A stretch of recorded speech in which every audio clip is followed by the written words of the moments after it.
Auteur de 8 matchs cette saison avec les pros du Racing Club de Lens, dont 5 en Coupe de l'UEFA, attendaient ce rendez-vous avec impatience. Ça fait plaisir de revenir aujourd'hui.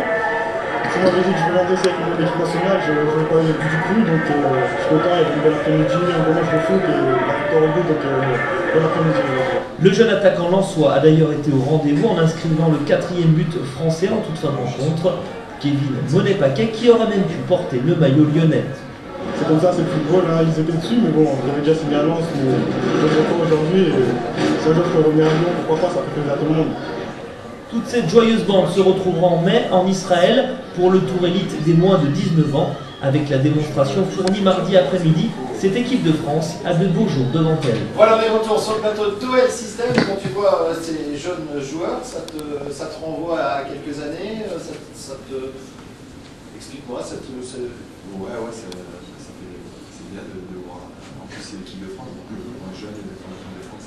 Tu es passé par là, toi? Non, voilà, j'ai pas eu cette chance. J'ai fait des sélections dans la région. Après, je suis pas allé plus loin. Donc, j'ai eu Léa directement. Donc, c'est pas mal. Ouais, c'est pas mal. Donc, mais après, c'est vrai que pour les jeunes de jouer ce genre de match, c'est super. Et pour la progression aussi, je pense que c'est. À quel moment tu as senti que tu allais être un joueur de foot professionnel, quand tu voyais les gens insister, te demander de venir, de continuer à t'appliquer? Ouais, mais j'y pensais pas trop en fait. C'était vraiment du bonus au départ. Et c'est vrai que j'étais à Toulon à 15-16 ans. Et là, il y avait des joueurs à côté de moi qui gagnaient de l'argent déjà. Et moi non. Et c'était vraiment. J'avais les études à côté. Et je me suis dit, je vais tenter ma chance. Parce que j'avais pas non plus des qualités. Alors ça a changé, hein. Alors ça a changé. Non, mais après, c'est vrai, j'avais... Et donc, ouais, j'ai dit, je vais essayer, je vais tenter ma chance, et après, si ça vient, tant mieux, on ira vers autre chose, et c'était vraiment que du plaisir, et voilà. Tu as toujours joué défenseur central, ou tu, comme un peu tous les autres joueurs, tu as débuté à un autre poste?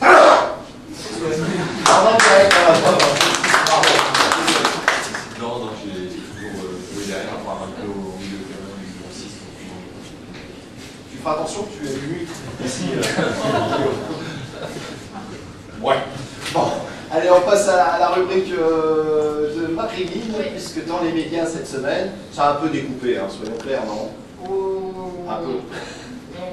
Un peu beaucoup. Un petit peu, oui, évidemment. On verra ça tout à l'heure. J'ai préféré commencer par quelque chose d'assez positif. J'ai trouvé ça sur Stade 2, puis ça m'a fait plaisir.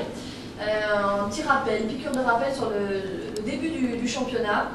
Et c'est vrai que dans cette période de tourmente, ça fait du bien de revoir de tourmente, de ce qu'on est dit bien sûr dans les médias. Je me fais uniquement le porte-parole de mes confrères.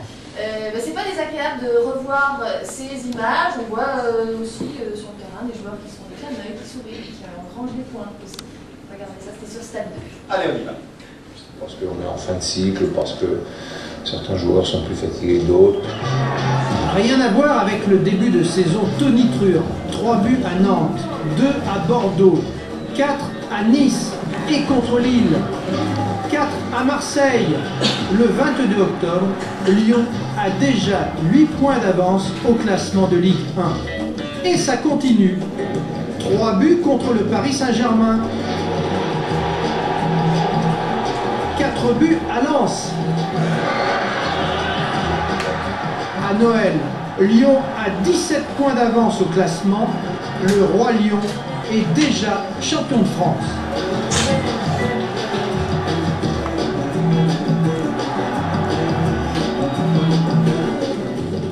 Ah, ça fait du bien, hein? Très Beau, positif. ces images, hein? C'est très positif. Voilà, c'était dimanche après-midi. Alors, maintenant on attaque des choses un petit peu sérieuses. Comment les confrères ont traité cette dernière semaine? Vous allez voir des extraits de Téléfoot, de Stade 2, également de C'est l'heure du foot. Il y a un petit problème technique sur les matchs, sur les émissions de lundi, mais on n'aura pas les émissions de lundi aujourd'hui, comme les spécialistes et on refait le match. Comment ils ont traité ça? Ils ont notamment parlé des sifflets de mercredi dernier. On reviendra sur Barros un petit peu plus tard. Regardez. Comment tu les as vécus ces sifflets, toi? Tu penses que tu t'arrives à comprendre cette frustration, ou au contraire tu penses qu'on a un peu vite oublié le formidable exploit? Les deux.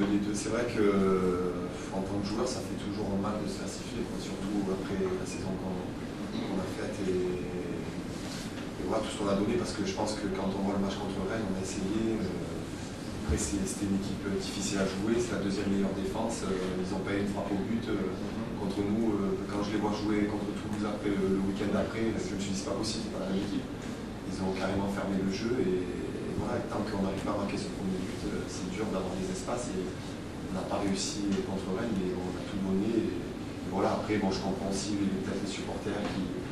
Voilà, à Lyon, c'est la gagne, et malheureusement, il n'y a pas eu la victoire au bout. Mais bon, il faut être quand même indulgent, il ne faut pas oublier tout ce qui s'est passé. Eh ben, je suis avec toi dans ce raisonnement, Toto. Allez, on y va concernant eh bien, les supporters et ces fameux sifflets, en l'occurrence. Les sifflets, puis oui, il y a d'autres choses. Très bien. Est-ce qu'on a déjà mis le champagne au frais? Bien sûr. À la maison. À la maison, il n'attend plus que nous et la victoire, bien sûr. Ah oui, c'est bon. 2-0. Est-ce que vous pensez que Lyon va être champion de France?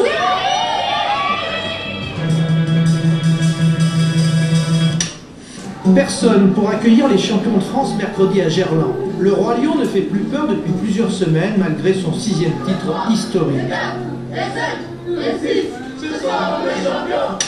Être sorti sur les sifflets, quand même, c'est quand même terrible, quoi. Ouais, parce que je pense qu'on n'a pas produit un beau jeu et les supporters, je pense qu'ils voulaient du beau jeu, du spectacle et des buts. Ouais. La France est certainement le seul pays de foot majeur où le public siffle son équipe alors qu'elle a plus 15 points d'avance sur le second et qu'elle va devenir championne.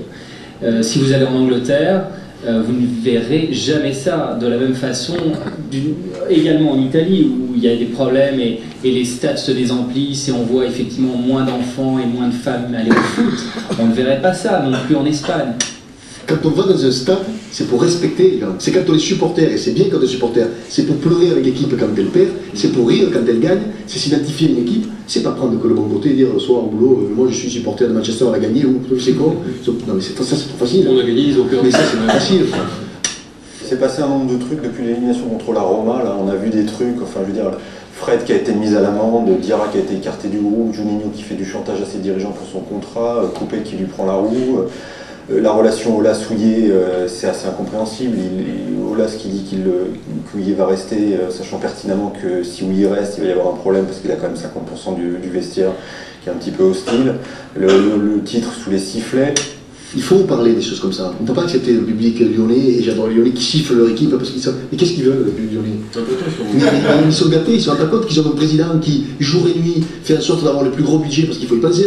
C'est facile après de dire Aulas, oui. Ils charbonnent de la sélection 24 heures sur 24 pour faire en sorte que Lyon soit une grande équipe. Parce que s'il n'y a pas Aulas, c'est pas Lyon, il ne faut pas rêver non plus. Donc il faut avoir aussi ce respect-là, quoi.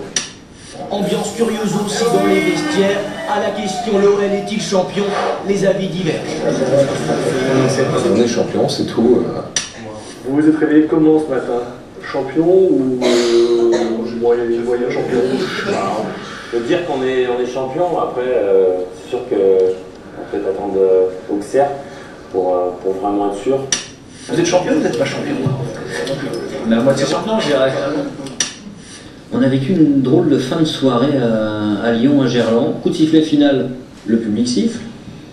Gérard Houllier dit on est champion, il le dit sur le terrain. Dans les couloirs de Gerland, on n'est pas encore champion, dit Jean-Michel Aulas. Lyon va être champion, mais drôle d'ambiance quand même. Pendant 4 ans, j'ai connu que le bas du classement.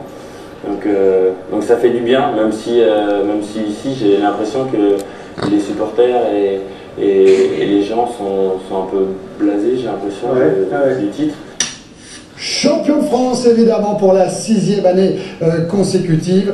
Les Lyonnais ont appris leur titre de champion hier à l'hôtel. Ils joueront tout à l'heure contre Auxerre, comme l'année dernière d'ailleurs, même si l'ambiance hier a semblé un petit peu plus morose. C'est vrai que la semaine a été un petit peu lourde avec les sifflets de Gerland, le geste de Milan Barros, pourtant 6 titres consécutifs. On ne va pas faire la fine bouche sur ce titre de Lyon, même si le Roi Lion a eu des hauts et des bas et des petits coups de pompe dans les coupes cette année. Thiago, qui a dit quand même dans O Jogo, qui est un journal portugais, il se passe des choses anormales en ce moment, c'est un grand club, mais dans un grand club, pardon, ça ne se passerait pas comme cela. on sait comment ça se passe dans le milieu. Hein. Quand les informations sont relayées par les médias, c'est parce qu'il y a des joueurs qui veulent que ça se sache. Donc il y a une volonté de déstabiliser un petit peu l'équipe en place, de déstabiliser soit la présidence ou plus certainement l'entraîneur, évidemment. Donc là, ça sort, et si ça sort, c'est à dessein. Voilà, il y a eu beaucoup de choses qui se sont racontées dans les différents médias français, et la rubrique de Marilyn est aussi là pour ça. Maintenant, il faudrait quand même rappeler que tout ce qu'on entend ici et là, ça reste quand même des bruits de couloir. Nous qui vivons dans le club au quotidien, je ne savais pas que Jean-Michel Aulas faisait beaucoup de soucis.